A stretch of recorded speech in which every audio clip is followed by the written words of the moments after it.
IIC क्षमा प्रार्थना करियो नहले will go to any extent for that लोकर सम्मान आगे पुलिस रो दायित्व कोन रही जनसाधारण को सम्मान दबो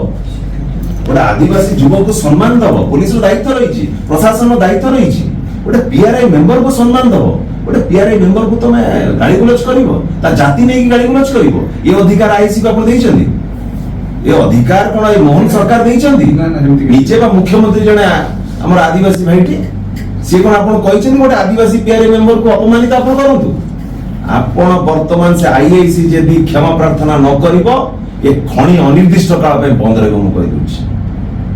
आपण को 24 घंटा समय मु देली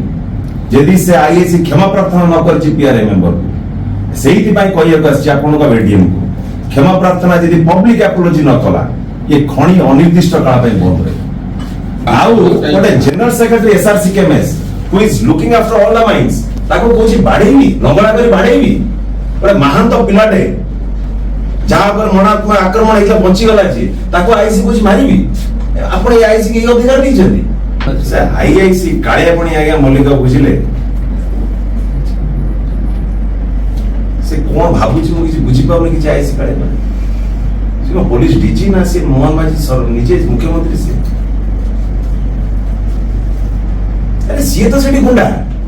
आईआईसी काळे पण बर्तमान गुंडा से सेठी से भारतीय जनता पार्टी गुंडा है सीसीटी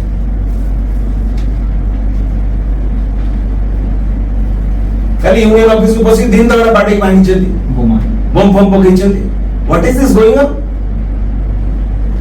साधारण लोगों का सुरक्षा देबे ना साधारण लोग आतंकित करिवो पुलिस प्रशासन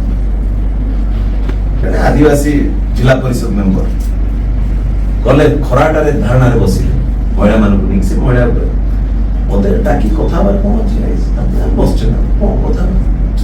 खराटारे ठिया करी फोन नंबर नउचदी 150 महिला माने डरउछ माने कोन से आइस रो मेंटल स्टेट कोन पागलटा ना कोन से